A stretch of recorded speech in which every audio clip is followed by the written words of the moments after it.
Example number 10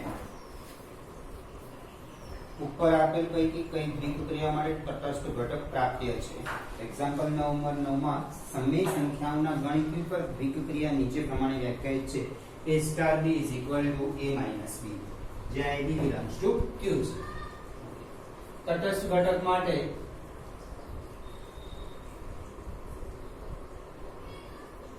a star e is equal to e star a is equal to a જ્યાં e તટસ્થ ઘટક છે a star e is equal to a ને બીજી જગ્યાએ a અને e મૂકી દેવામાં તો a minus e is equal to a therefore e is equal to 0 હવે આનાથી e star a is equal to a e અને a મૂકી દો तो e minus a is equal to a is equal to 2a a star is equal to a અને e star is equal to a માં e નું મૂલ્ય સમાન મળવું જોઈએ e નું મૂલ્ય અનન્ય નથી મળતું e નું મૂલ્ય અનન્ય નથી માટે તટસ્થ ઘટકનું अस्तित्व नहीं a star is equal a star e is equal to a ની સાથે સરખામણી કરે અને e star a is equal to a ની સાથે સરખામણી કરીએ તો e નું મૂલ્ય બંનેમાં આપણને સમાન મળે છે પણ e નું મૂલ્ય અનન્ય નથી મળતું માટે તટસ્થ ઘટકનું અસ્તિત્વ નથી બીજો example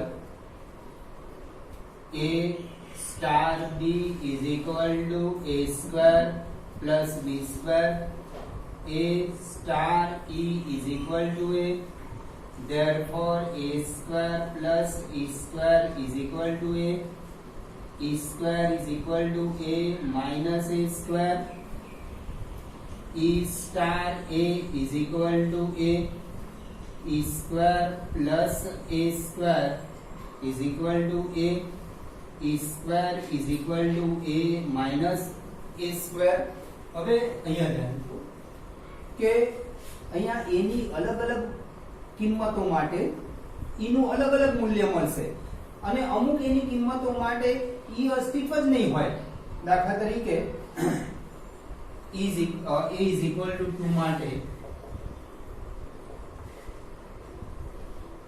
e square is equal to 2 minus 2 square 2 minus 4 minus 2 e square is equal to minus 2 અશક્ય પણ દાખલા તરીકે a is equal to 1/2 લઉં છું તો e square is equal to 1/2 minus 1/2 square is equal to 1/2 minus 1/4 2 minus 1 1/4 तो is equal to +1 -1 upon √2 મળે આપણને આમાં e નથી મળતો આમાં e નું મૂલ્ય મળે છે એટલે અલગ અલગ a ની કિંમત માટે અલગ અલગ મૂલ્ય અને અમુક મૂલ્યો માટે આપણને e પણ નથી મળતું એટલે કે a belongs to q માટે e નું અસ્તિત્વ નથી therefore અનન્ય therefore તટસ્થ ઘટકનું અસ્તિત્વ નથી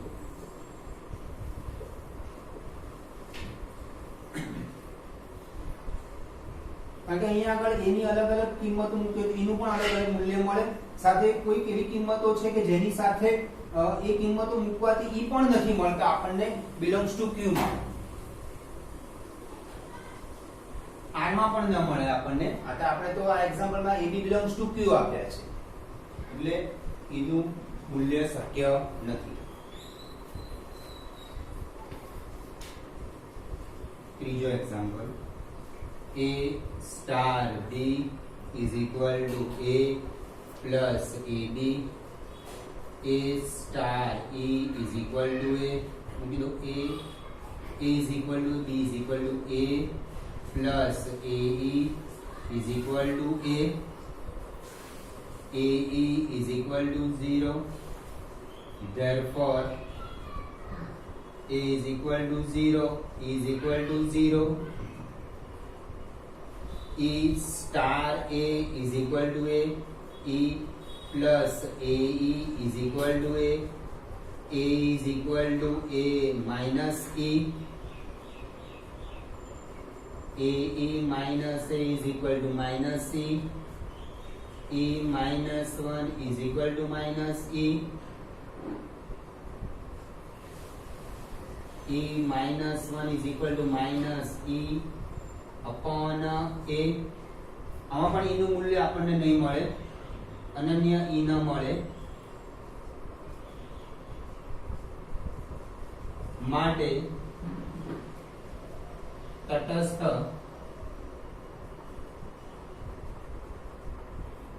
ઘટકનું અસ્તિત્વ નથી.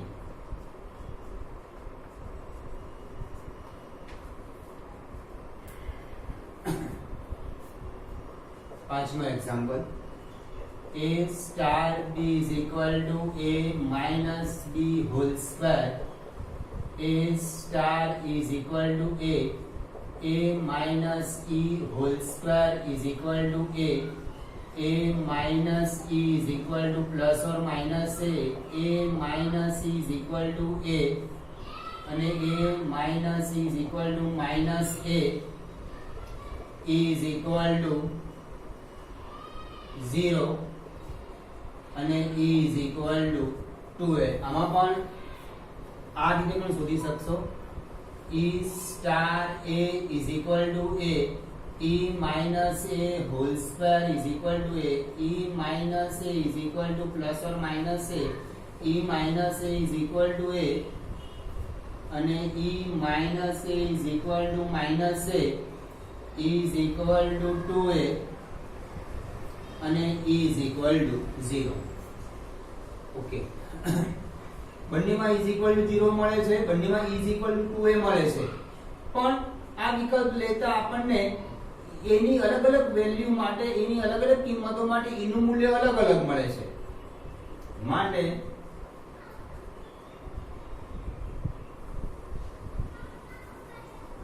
E નું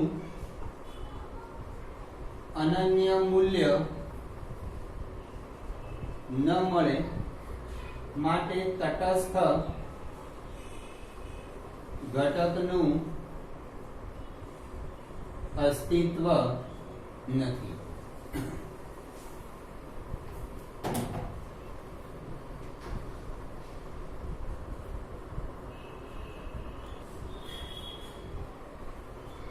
પાંચમો example, A star is equal to AB upon 4. A star is equal to A અને B ની જગ્યાએ A અને E નું કીધું, AE upon 4 is equal to A. Therefore E is equal to 4. E star A is equal to A. EA upon 4 is equal to A. Therefore E is equal to 4. બંનેમાં એની value સમાન અને અનન્ય મળે છે. E નું મૂલ્ય અનન્ય છે. Therefore તટસ્થ ઘટકનું અસ્તિત્વ છે. છઠ્ઠો એક્ઝામ્પલ,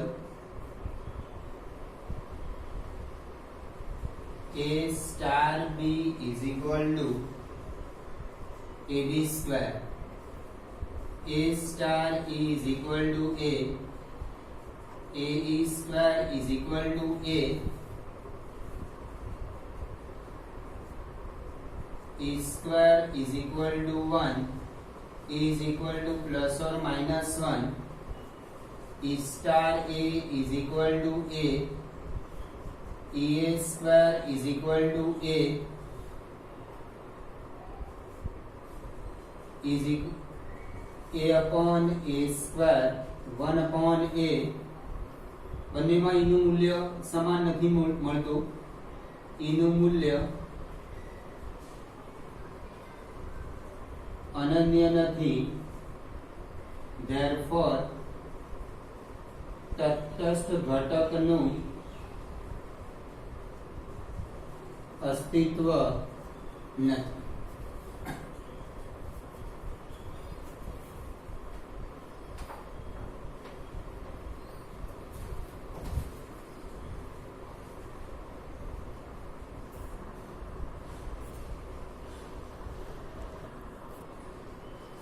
અગિયારમો એક્ઝામ્પલ, ધારો કે a is equal to n star n અને a પર ક્રિયા star is ab star cd is equal to ac b a plus c b plus d દ્વારા વ્યાખ્યાયિત છે. સાબિત કરો કે સ્ટાર સમક્રમી છે અને જૂથના નિયમનું પાલન કરે છે. ઓકે, ક્રમિક જોડ ab અને ક્રમિક જોડ CD વચ્ચે દ્વિક ક્રિયા A plus C અને B plus D દ્વારા વ્યાખ્યાયિત છે. સમક્રમી માટે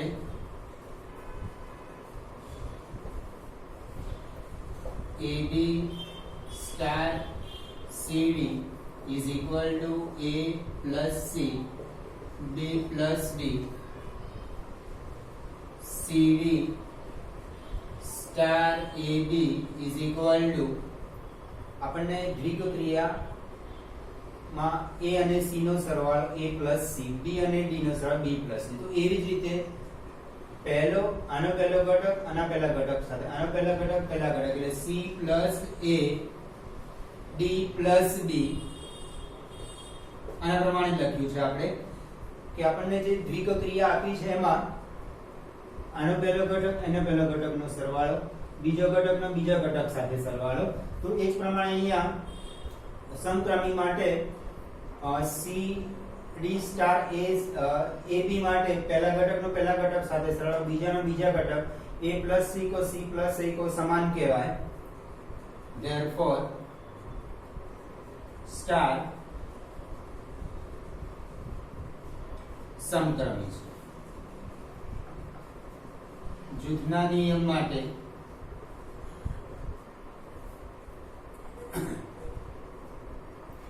AB CD અને ક્રમિક જોડ EF belongs to n cross n. AB star CD star EF એટલે CD અને EF વચ્ચે દ્વિક ક્રિયા કરીએ. AB as it is રાખીએ. AB star C plus E D plus F is equal to આનો નાનો સરવાળો A plus C plus E B plus D plus F AB star CD star EF. હવે AB અને CD નું જૂથ બનાવ્યું છે તો A plus C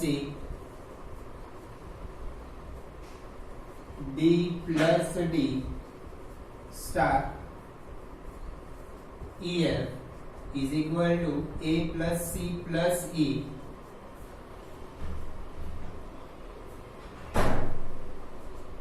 B plus D plus F સમાન આવ્યું. therefore AB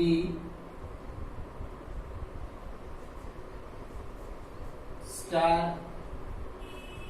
CD star EF is equal to AB star CD star EF.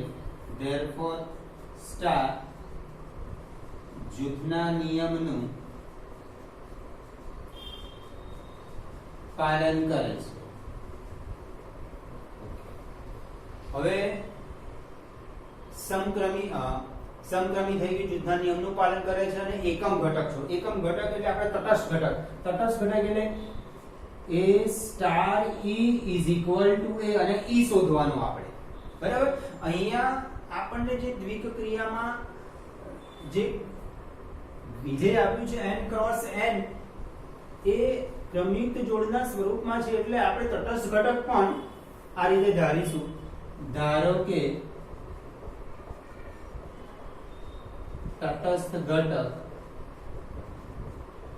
mn છે, એટલે ab star mn is equal to ab. આના પ્રમાણે a star is equal to a. પણ આપણને અહીંયા દ્વિક ક્રિયા આ પ્રમાણે આપી છે. આ ક્રમયુક્ત જોડના સ્વરૂપમાં છે, આ પણ ક્રમયુક્ત જોડના સ્વરૂપમાં છે, એટલે તટસ્થ ઘટક પણ આપણે ક્રમયુક્ત જોડના સ્વરૂપમાં જ ધારીશું. બરાબર. અને mn આમાં e શોધીએ છે અને આપણે આમાં mn શોધીશું.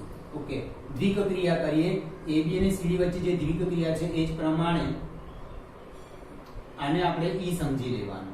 પણ e અહીંયા ક્રમયુક્ત જોડના સ્વરૂપમાં અહીંયા આપ્યું છે, એટલે અહીંયા પણ ક્રમયુક્ત જોડના સ્વરૂપમાં જ ધારવાનું. a n d n is equal to ab. therefore સમાનતાના ગુણધર્મ પ્રમાણે a m is equal to n. therefore m is equal to 0. d n is equal to b. therefore n is equal to 0. આમ પણ સુધાશે. e star a is equal to પ્રમાણે mn star ab is equal to ab. દ્વિક્રિયાની વ્યાખ્યા m plus a, દ્વિક ક્રિયા આપણને જે આપી છે વ્યાખ્યાની, આપણને જે દ્વિક ક્રિયા આપી છે એના પરથી m plus a n plus b is equal to ab. m plus a is equal to a, n plus b is equal to b. therefore m is equal to 0, n is equal to 0. આ થયું આપણે a star e is equal to a. આ થયું e star a is equal to a. બંનેમાં m અને n સમાન આયા, એટલે કે તટસ્થ ઘટક mn is equal to 0 0 does not belongs to n cross n. આપણે આ દ્વિક ક્રિયા n ક્રોસ n પર વ્યાખ્યાયિત કરી. તટસ્થ ઘટક આપણને જે mn જે મળે 0 0 it does not belongs to n cross n. પ્રાકૃતિક સંખ્યા પણ n માં નથી, માટે તટસ્થ ઘટકનું અસ્તિત્વ નથી. આપણે તટસ્થ ઘટક શોધવા માટે ફક્ત આ રીતનો જ ઉપયોગ કરતા કે a star is equal to a. પણ અહીંયા આપણને જે દ્વિક, અહીંયા ક્રમયુક્ત જોડ છે, અહીંયા પણ ક્રમયુક્ત જોડ છે, એટલે અહીંયા મેં e ના લીધા, સિમ્પલ e ના લીધા. ક્રમયુક્ત જોડના સ્વરૂપમાં જ આપણે તટસ્થ ઘટક mn ધારવાનો આ રીતે.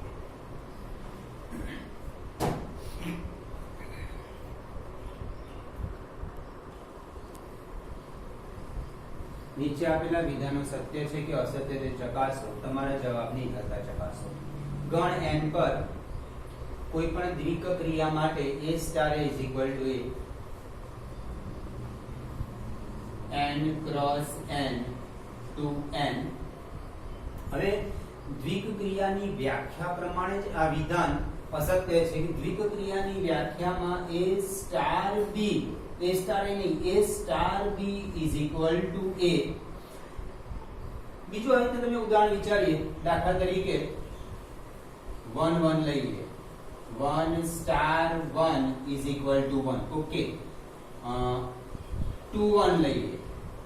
આના પ્રમાણે તો 2 star 1 is equal to, આનો answer I a star a is equal to a. આ પણ a star is equal to a. તો આનો આન્સર 1 લખું કે 2 લખું એ શક્ય બને નહીં. બરાબર. એટલા માટે a star b હોવું જોઈએ. એ દ્વિક ક્રિયાની વ્યાખ્યામાં જે આપણને a star b આપ્યું છે એના કારણે આ વિધાન અસત્ય છે. દ્વિક ક્રિયાની વ્યાખ્યા પરથી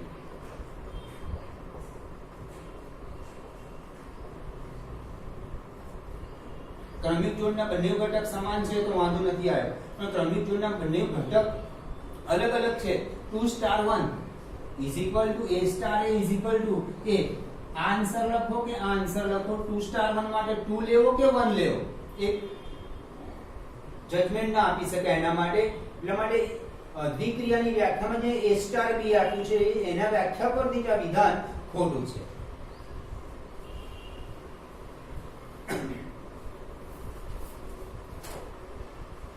જો સ્ટાર n પર સમક્રમી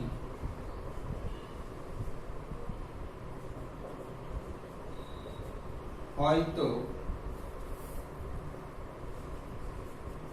a star b star c is equal to c star b star a સમક્રમી છે.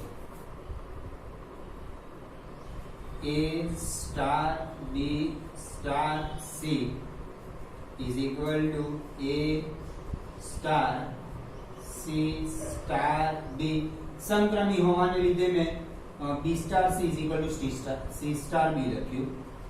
સમક્રમી હોવાને લીધે c star b is equal c star b star a સમક્રમી એટલે આ ના બરાબર આ માટે વિધાન સત્ય છે.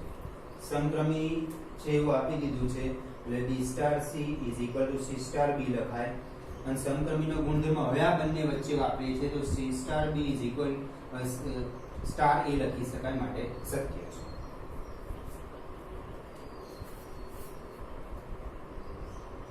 તેરમો example a star b is equal to a cube plus b cube દ્વારા વ્યાખ્યાયિત n પરની દ્વિક ક્રિયા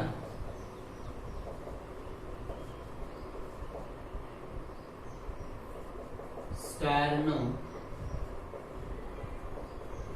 વિચાર કરો. એટલે સમક્રમીને જૂથનો વિચાર કરવાનો છે આપણે. a star b is equal to a cube plus b cube b star a is equal to b cube plus a cube વચ્ચે પ્લસ છે એટલે a cube plus b cube લખો કે b cube plus a cube લખો સમાન જ કહેવાય. a star b is equal to b star a therefore star સમક્રમી છે. હવે જૂથના નિયમ માટે a is equal to 1 b is equal to 2 c is equal to 3 1 star 2 star 3 1 cube plus 2 cube star 3 9 star 3 81 9 9 72 plus 27 9 cube plus 3 cube 756 1 star 2 star 3 1 star 2 cube plus 3 cube 1 star 35 1 cube plus 35 cube. આનો અને આનો answer સમાન નહીં આવે માટે જૂથના નિયમનું પાલન થતું નથી. 35 ક્યુબ કરો અને પછી એમાં 1 એડ કરી દો તો 756 આન્સર નહીં આવે એટલે આ અને આ સમાન આવશે નહીં. માટે બી વિકલ્પ સમક્રમી છે પરંતુ જૂથના નિયમને અનુસરતી નથી.